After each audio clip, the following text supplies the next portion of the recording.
With us now is former RNC national spokesperson Elizabeth Pipko. Elizabeth, great to see you. Thank you for being here. You know, I went through a list of some of these people and their backgrounds. These weren't just going against the policy of Israel. These were applauding Hamas's atrocities on October 7th. Suggesting that the resistance, this is just one of them, it's still working for him, by the way. He posted, the name is Kazi, I don't know whether man or woman, posted, the resistance are justified when people are occupied. She or he was justifying October 7th. But let's just start with Mamdani himself. He's the guy who stood behind globalize the Intifada, a phrase that a lot of people think we saw play out in Australia a week ago when more than a dozen people were slaughtered by Islamic extremists. He took a long time before he walked any bit of that back.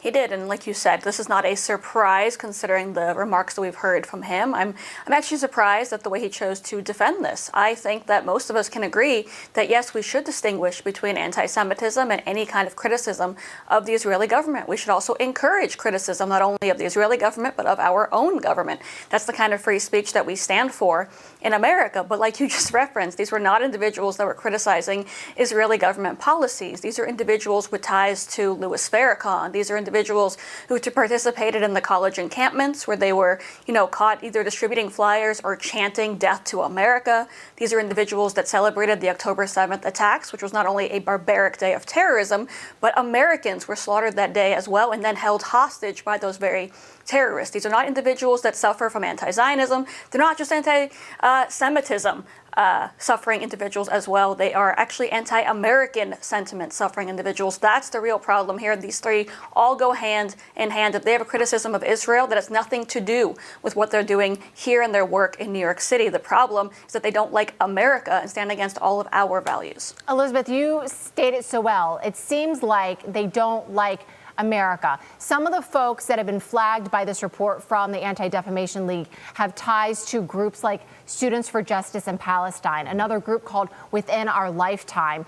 These are the groups that were behind many of the, I think you could say, demonstration, protests, occupations, some violence at our college campuses in the wake of October 7th and right here in New York City. I know that because as a reporter, I covered some of these events, and it was really troubling. We saw horrible chants being made by these groups. I saw American flags being burned at some of these protests and riots in the streets.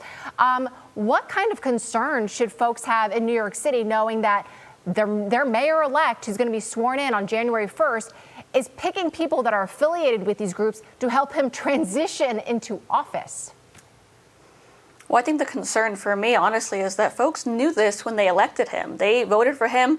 Like David mentioned, he was very proud to not disavow that statement, globalize the Intifada, which basically means kill Jews where you see them anywhere in the world. He has not made it a secret what he believes. He's not made it a secret what he believes, of course, about Jews, but also just about Americans, about what it takes to be a legal immigrant to this country, what it takes to stand for the American flag. He does not seem to share most of our values. So the concern should not really be with him. It should be with your fellow New Yorkers who actually put him in this position of power and believe that he aligns with them. Nobody in New York, nobody in America should want someone who happily employs folks that celebrate terrorism. This is not something that we should support in our country. It's not something we should support in New York City. And I can only imagine if you look into these encampments, like you said, if you see that American flag burning, which we all saw over the course of those protests, you should want to, go back and hide from this. You should want to stand up against this. You should not vote people in who support this and who have actually protested with those same people that burned those American flags proudly. And instead,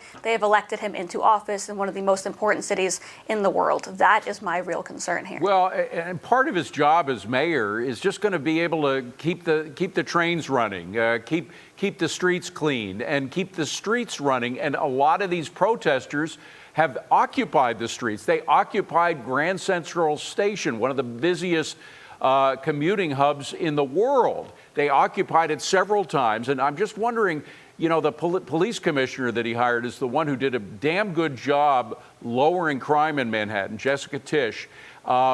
She may come to blows with him over the rights of people to close down the streets that he's supposed to keep open.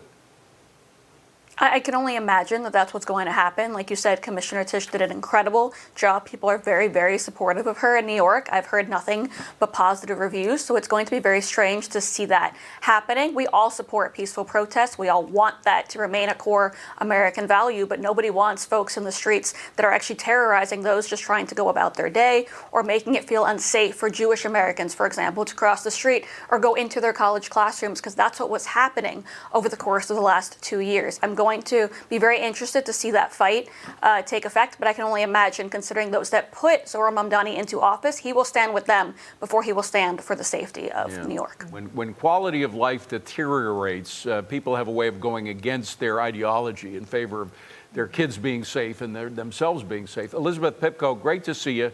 Thank you very much. Enjoy Florida. It's cold up here. Merry Christmas. Thank you. Thank you. Merry Christmas. Merry Christmas.